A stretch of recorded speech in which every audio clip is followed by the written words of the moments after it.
Day 2 here in Harrogate at BTME 26. I'm joined by Derek Houts, and we're going to look at something that's brand new, not been seen here before. It's called TurfRad. Derek, so this is the piece of kit. It looks kind of funky. Tell us what it is. Yeah. So TurfRad is a microwave moisture sensor. So we're measuring soil moisture in the top 10 centimeters or 4 inches of the turf on about a 5 foot or 1.5 meter radius. And it measures 10 times per second. And with this long wavelength microwave, it allows us to actually see into the subsurface, into the root zone of the soil, as opposed to some of the other technologies flying on drones or from satellite. They're not actually seeing the root zone moisture. Okay. But with this microwave technology, we can see into those roots, measure 10 times per second, and generate 10,000 moisture measurements on a par 4 fairway. The type of microwaves it's using isn't going to cook your dinner for you, is it? It's not. No, so it's not actually transmitting anything. Okay. It's measuring natural emission at a really low power level. Most people don't know that the soil is emitting microwaves, but No, I didn't. It's a physics concept, Planck radiation, and it's related directly to the moisture content. So this can fit on any piece of machinery, or? Yes, so right here is the universal mount that can go on any piece of equipment, triplex, fairway mowers, rough mowers, tees, mowers. And we also have dedicated Toro brackets for the 5010 and 3500 series. Okay. So the idea is just going around your day-to-day jobs, mowing, whatever, and this is doing it. Can you mount it on some of the robot mowers, or is that a bit tricky? That's on the way. Yeah. Yeah. Okay. And is it one size of sensor, or? The sensor is determined by the long wavelength that I mentioned of the microwave. So that's why it's so large, because we're measuring this 21 centimeter or 8-inch wavelength. Okay. So the antenna needs to be relatively large to collect that. So company's based in Switzerland, yeah? Yeah. Is it being manufactured in Europe, or is it? It's made in Switzerland, yeah. So we Okay. have a contract manufacturer there. I'm originally American from Colorado, but the company is based in Switzerland. We founded in 2020.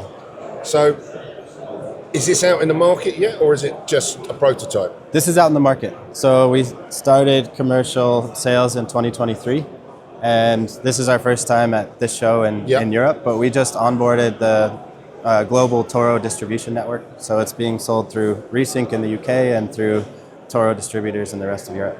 Okay, so they've got the exclusive on it, and Yes. so with this, easy to fit.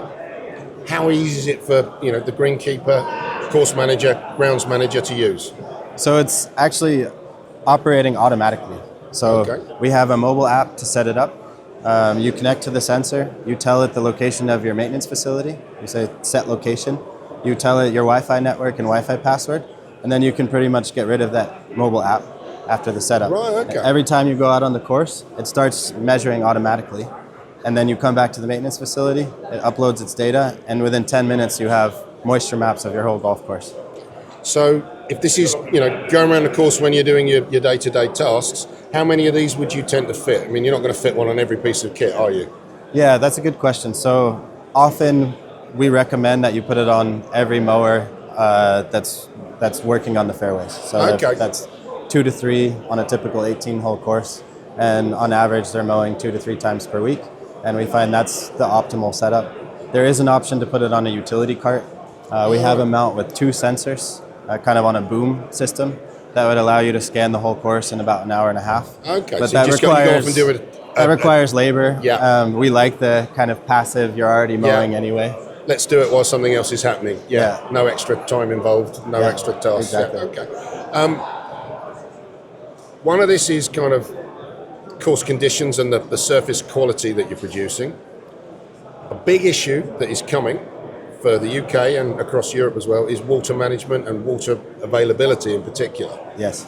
I can probably see that this would have a lot of benefits around that. Would that be something I'm right on? Exactly. So I think the industry standard at the moment is educated guessing. Using your eyes, maybe using a TDR. It's pretty rare on fairways. But this really gives you that data to know where you are on moisture, that you're not going to wilt the course out on a hot day, but you're not overwatering. So we see before courses start using the sensor, there are places that are 45, 50% moisture content. Right, okay. And it's easy for the superintendent to see those immediately, turn down those heads, and save a considerable amount of Save water. water and also the conditions of the condition of the playing surface is Yeah, going to be so much improving better, conditions, saving water, and then along with saving water is the pumping costs, the electricity of course. costs. Yeah. So then there's kind of subtle benefits of reduced disease pressure from reduced wet spots, just better turf health from overall optimal moisture conditions. So we spoke about the piece of kit, the software that backs this up. Should we go and have a look at the software and see what people Yes, will please, be getting let's do into? that. Yeah. Okay. So I'm going to go back to kind of what you would see when you come in from the course. So this is kind of your typical Google Earth, Google map. Yep. We can overlay a high resolution drone image or aerial, so you can get a really nice and up-to-date image of your golf course. We then see the moisture levels overlaid. We have the color bar over here. Yep. So the green is the target level, like optimal. So you're shooting for green course. Yeah. As it goes towards red, obviously more dry. As it goes towards blue, that's a wetter condition. And that target is adjustable. So different soil types, different grass species are going to have a different target level for the moisture. So you can adjust that and the maps update accordingly. We also integrate with irrigation systems. So all of the white dots on the map are sprinklers, and you can hover over a sprinkler and read out the moisture statistics just around that sprinkler head. So here we took 466 moisture measurements within the effective throw radius of that sprinkler. Okay. Right, okay. And that was in one pass while That was somebody on doing some a mowing. normal mowing operation. Yeah. Okay, So you would get, it's almost like an irrigation audit every time you mow. You can look at the moisture uniformity on every sprinkler. You can dial in that moisture percentage and runtime of every individual head. So you've collected this data. Now what do you do with it? Does it link in with your irrigation system and it just does things seamlessly, or do you still have to control and decide what to do? Yeah, so we made a number of tools to try to make it as easy as possible to really use the data and not have it just be pretty pictures. Yeah. So one view we really like is called sprinkler view. So this then colors all of the sprinkler heads by its moisture bin.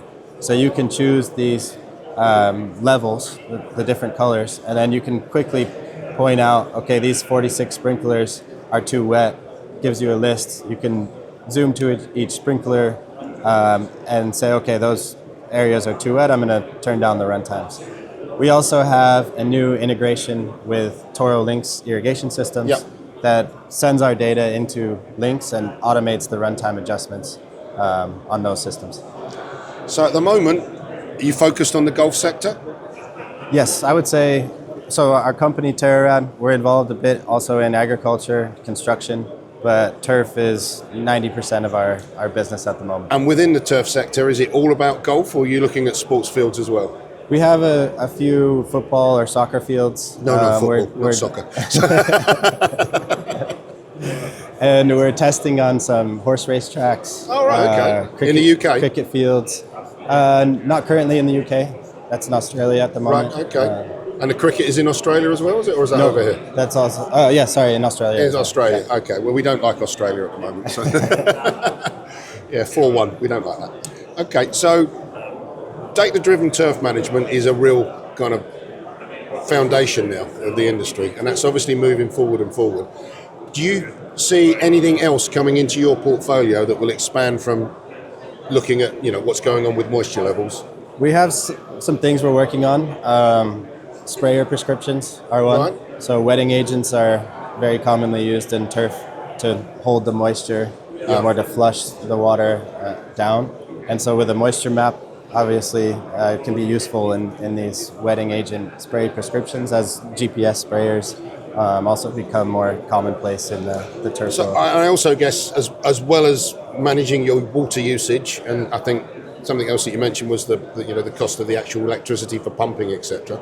Are you getting a better handle on disease control without actually having to put some inputs in? We haven't done direct studies on that, but I think the data is pretty obvious that if you keep moisture levels down, you don't have wet spots, you're decreasing fungus, potentially even fungicide applications, and there's just kind of these secondary return on investment factors that are harder to quantify than water savings and labor savings. But they seem quite obvious, don't they? Yeah. Yeah. Okay. Derek, fascinating one. Always like to see new stuff.